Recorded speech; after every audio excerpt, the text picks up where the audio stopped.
As promised, I'm not going to do a cold open on my balcony because today is a cooking day, and I'm going to be talking about cottage pie.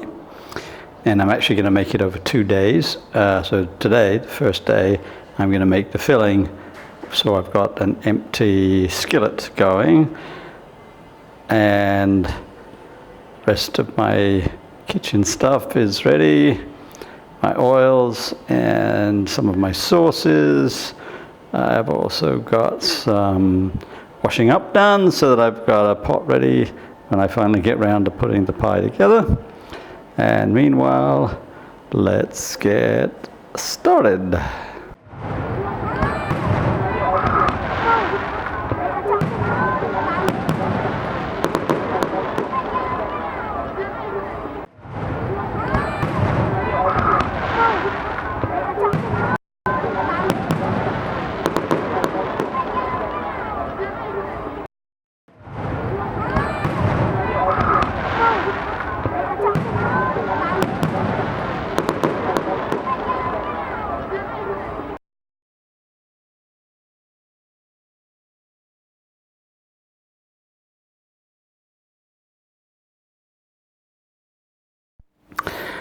Okay, well, we're going to start with some images of me doing a cooking lesson in a fieldwork class 15 years ago. I look older 15 years ago than I do now. I don't know whether it's because I'm retired or whether I had shaggier hair then or what, but these are pictures of me making an apple crumble in a fieldwork class, and the pictures were taken by my students because I was trying to teach them how to take documentary photographs.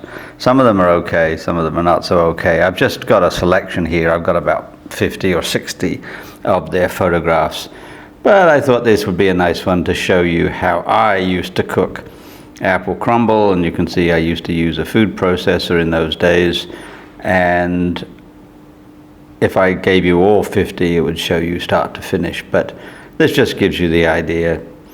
And we're starting here because I want to get back to the idea of chameleon cooking. This is the second episode in chameleon cooking. The first episode was fruit crumbles, and if you go back and look at that one, you'll see apple crumble and my general idea about chameleon cooking.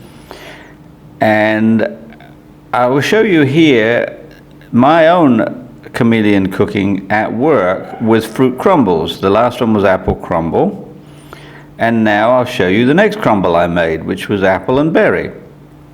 And maybe as we go forward, I'll keep doing it. Mango, papaya, lychee crumble, who knows? I don't know yet. It's too far ahead in the future. But remember that the idea of chameleon cooking is to get underneath the recipe and find out what the fundamental idea is. And in the case of apple crumble, it is that you have 2 layers, 1 layer of fruit and 1 layer of crumble. That's basic idea number 1. Then if you pull that apart, you find that you can play with the fruit part. It can be all apples and nothing else. It can be apples with sugar. It can be apples with spices. It can be apples and pears, apples and lychees, apples and berries, papaya alone, rhubarb alone. Rhubarb crumble is a very old favorite in England, and so on. Then there's the crumble layer. Now remember, the crumble layer has made up in the proportions 2, 2, 1, 1. So 2 oats, 2 flour, 1 sugar, 1 fat. But if you keep those proportions in mind, you can change them out. So instead of them being 2 oats, they can be 2 muesli. Or probably something more daring, if you want, would be flaked rice. Not flaked as in cereal, breakfast cereal, but rolled as they do it here in Cambodia. So that's the basic idea for the Chameleon cook for apple crumble. Now let's turn to cottage pie. A lot of people in England call it shepherd's pie, and the English among you will know what I'm talking about as soon as I talk about shepherd's pie, but they'll probably say something like a pie with meat on the bottom, or meat and vegetables on the bottom, and mashed potato on the top, and they'll usually use beef as the meat. Well, that is not shepherd's pie unless you think a shepherd herds cows. Shepherd's pie is made with minced lamb. Cottage pie is made with minced beef. And there we already have a start to our Chameleon cooking, because a cottage pie has two layers: the underneath part of meat and vegetables and a top part of mashed potatoes. So let's get into the actual cooking, and then we'll come back to the Chameleon part at the end. So I'm going to get started with the filling for the cottage pie, and the first thing I'm going to do is to caramelize some onions. And this is actually a process that you will hear about in many cookbooks, and they'll say heat the onions over medium heat in olive oil or oil for 10-15 minutes until they're browned. Well, as I have said in a previous video, that is nonsense. It takes at least 25 minutes to caramelize onions.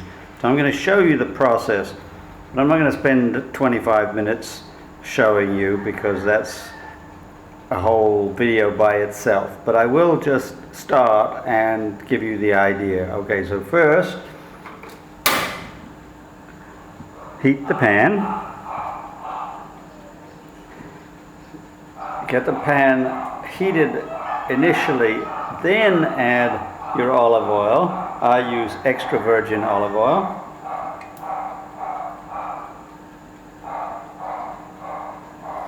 And I use a fair amount,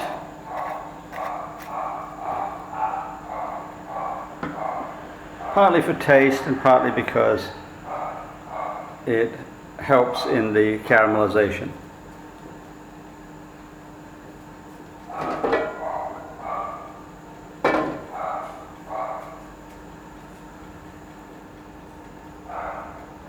Okay, the pan's heated, so now I'm going to turn it down to medium-low, because I want the caramelization process to be slow and even. So in go the onions.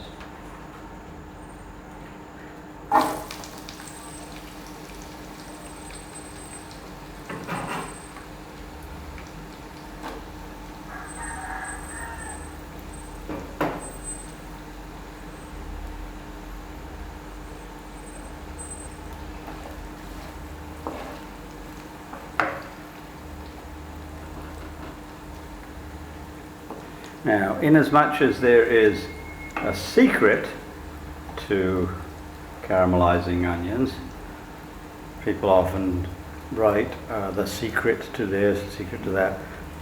It's an open secret. Patience. Just take your time.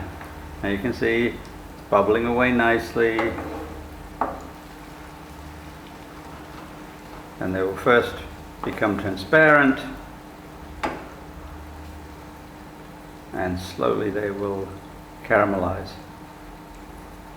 What I'm going to do is I'm going to just show you stages, so that what actually takes 25-30 minutes you'll see in the course of about a minute or two. So here's the starting process. Now, for other soups and stews, I might add some leeks with the onions, or I might just use leeks. But in this case, I want to caramelize the onions, but I don't want to caramelize the leeks. So I'm going to use the onions first,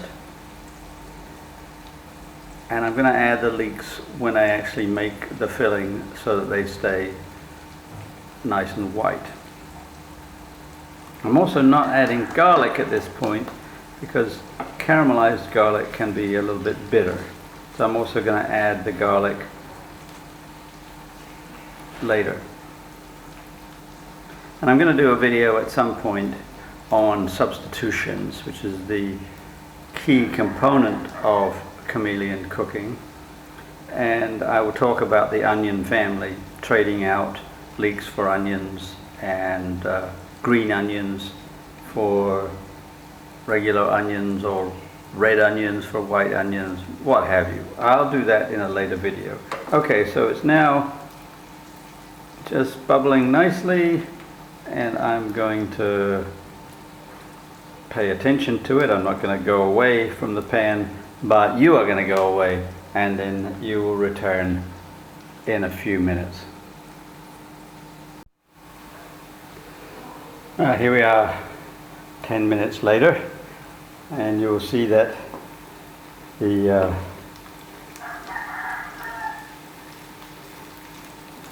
onions are mostly translucent, but they are taking on a little bit of color in places. That's 10 minutes. I want to get them much darker than this. The point of caramelization, in fact, a lot of the processes here in making this filling have to do with sugars. And caramelization is one of the processes of enhancing the sugar in the onions. Same with caramelizing or browning the meat. It's known as the Maillard reaction, and it's an important component of bringing out additional flavors in the meat and the vegetables. All right, so you can see that it is now starting to turn a little bit more. I'm going to turn off the camera again, and I'll come back when they are fully caramelized. Now this is about 25 minutes in, and they're just about ready to go. You can see they're nicely browned all around, and you'll notice that I'm always stirring because I want to keep the browning even. But that's about good enough for now. So I'm going to turn the heat up to high, and I'm going to add the beef to brown. I'm going to put the onions to one side.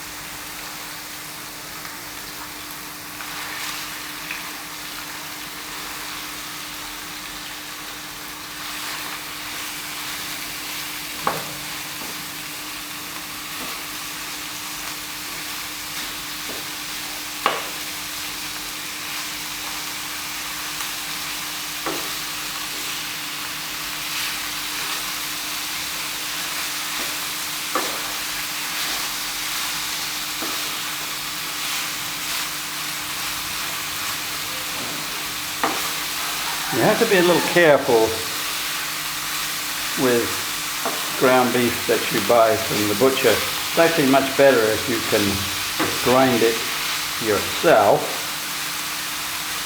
because then you know what's in it.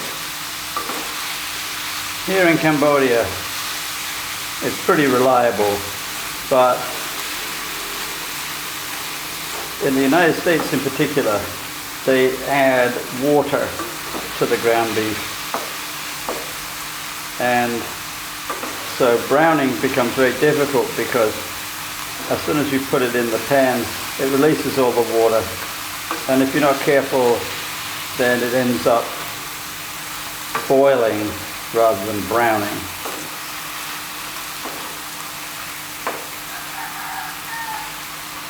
And this is browning nicely.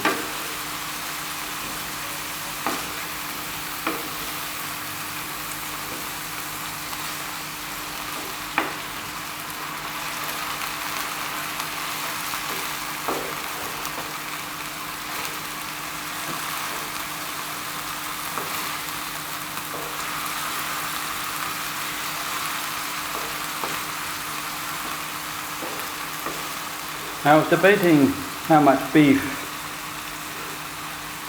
and I decided on a relatively small quantity. In a cottage pie, you've got your meat and you've also got some vegetables. In a classic cottage pie, the vegetables would be carrots and peas. But I'm going to go a little bit differently here and add leeks and mushrooms.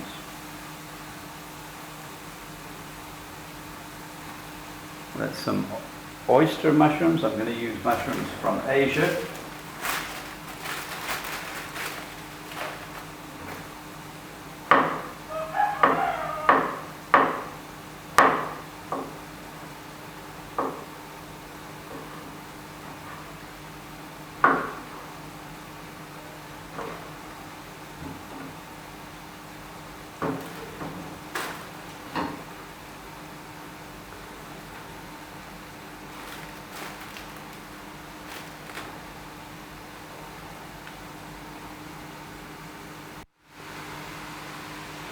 All right, there's all of our vegetables, 3 different kinds of mushrooms and leeks, and I'm going to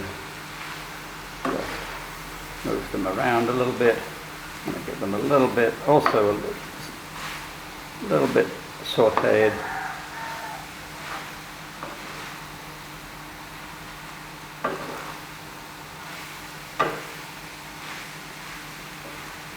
And I'm going to add stock. Sometimes recipes will say add water or stock. Well, I can say add water or stock too, but I never add water. I always add stock for flavor.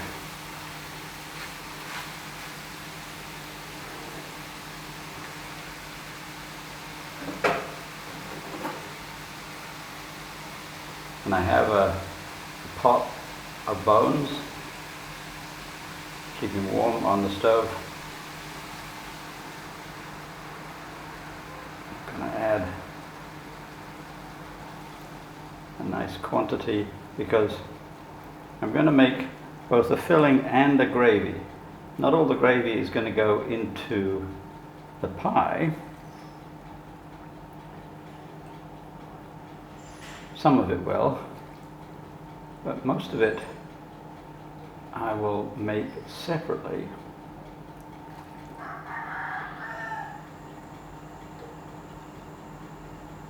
And add to the pie when I eat it.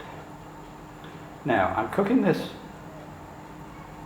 first, the filling first, because I want it to cook completely now, and then I'm going to let it rest overnight. And you'll often see in recipes, and they'll say a soup or a stew is always better the second day. That's true because over time, various sugars develop in the sauce or in the stew or the soup or whatever you're making, but it takes time. The various ingredients have to break down, and there's no other choice but to give it time. Time is your friend here. So I'm not going to eat this until tomorrow, but I'm making it today. All right, so there's the starting point. I'm going to add my seasonings at this point. I'm going to add some garlic.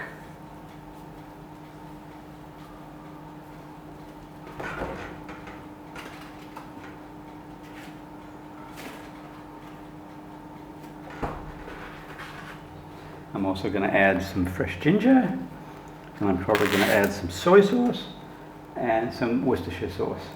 I'll just give it some contemplation. I'm going to chop up the ginger and the garlic right now. So I'm going to let this simmer, and we'll be back in a few minutes. Everything is merrily bubbling away.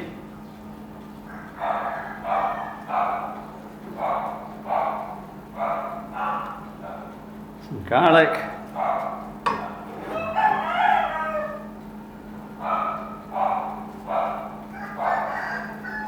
Fresh ginger.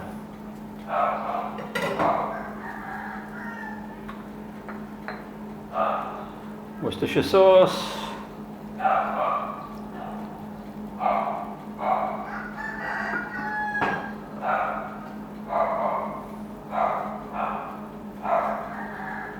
I'm going to use a dark mushroom soy sauce. I'll do a video at some point on soy sauces in Europe and the United States. People tend to say add soy sauce without qualifying what kind of soy sauce. Is it dark? Is it light? Is it flavored or unflavored? But in Asia, you can go to a supermarket and find a whole aisle full of different kinds of soy sauce. Well, this is a dark soy sauce with mushrooms added, and it's going to complement the mushrooms in the sauce.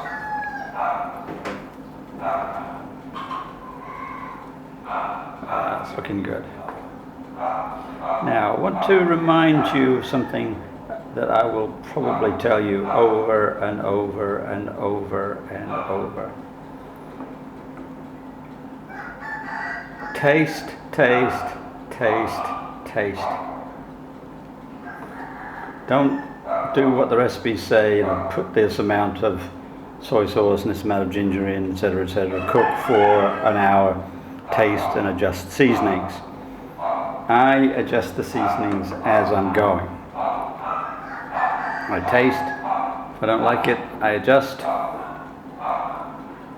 All the time. I'm going to let this cook for about 40 minutes, and I'm going to taste every 15 minutes or so and adjust accordingly. One thing I also do with stews, in particular, not so much pie fillings, is at the very end I add just a tiny bit of freshly chopped onion. Gives a very different flavor to the whole sauce at the end if you just add that tiny amount of fresh onion at the very, very end. All right, looking good. I'm going to let that, I'm going to just taste.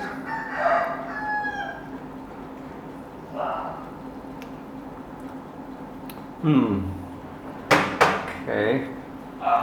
Should be a little piquant, I think. I'm going to add just a tiny bit of chili pepper.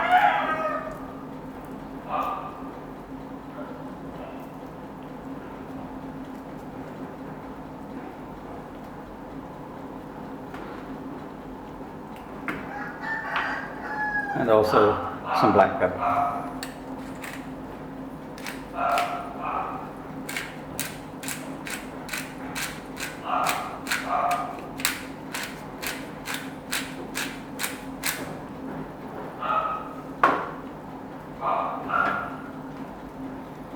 There we are. All right, I'll see you in about 40 minutes. Well, it's looking really good.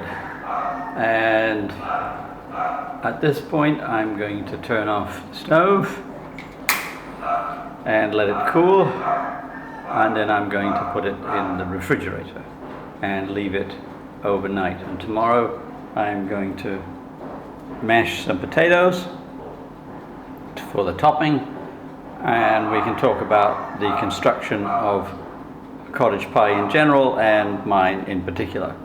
Now, I want you to remember that a cottage pie has two layers. There's the top layer of mashed potato and the bottom layer of meat and vegetables. And like with apple crumble or fruit crumble in general, you can play with both the top layer and the bottom layer. At the moment, I'm thinking that I would just make plain mashed potato. But I could also add some leeks into the potatoes. It's a little bit complicated though, because you have to chop them really, really fine so that they will mash well together with the potatoes. But I'll have to think about it. And remember that you don't have to use mashed potatoes. You can use sweet potatoes. You can use a lot of different root vegetables. And you can use mixes of mashed root vegetables.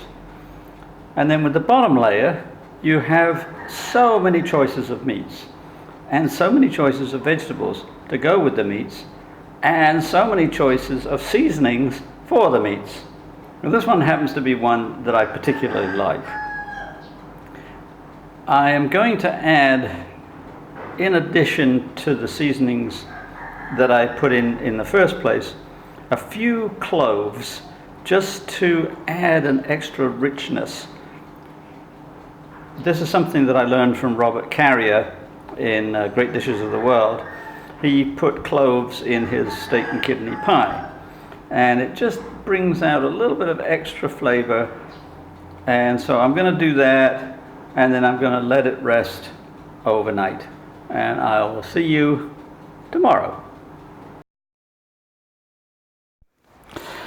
It's now morning, and I've taken the filling out of the refrigerator and it's now heating, and I also have potatoes poaching to make mashed potatoes. So let's take a look at how I'm going to put the pie together, starting with the mashed potatoes. And I'm also going to talk a little bit about the way you can make the changes. Okay, here's the potatoes, chop them up. If you don't want to use potatoes, then you can use any root vegetable. Parsnips, rutabaga, you could use sweet potatoes. There's a whole bunch you can use. You have to think about how the mash on the top is going to blend with the meat on the bottom, and that will be a matter of personal taste. You can also decide how to season it. Now, in my case here, I have taken the meat filling out of the pan using a slotted spoon, and I've left the remaining juice in the pan, which I'm going to convert to a gravy. And I'm going to do it simply by thickening, maybe adding a few extra spices, I don't know. And okay, the potatoes are cooked, so mash them up. I use a fork. You can use a processor or a potato masher or anything you like, and take the finished mashed potatoes and cover the filling, and using a fork run it around and then put it in the oven. Now, it's going to be not cooked in the oven because the potatoes and the filling are both cooked. It's just going to be heated so that the topping is browned a little bit and the filling is heated through. And now here's the finished product on the plate. And here it is with a little bit of gravy on top. Delicious. In my next cooking video, which will be in a week's time, I'm going to return to Cottage Pie, and I'm going to deal with the variations in a lot more detail. The fillings can come in a massive variety, and so can the toppings, and so the combinations altogether can be crazily kaleidoscopic, and I want to talk about that. Meanwhile, if you like the video, then click subscribe and click like.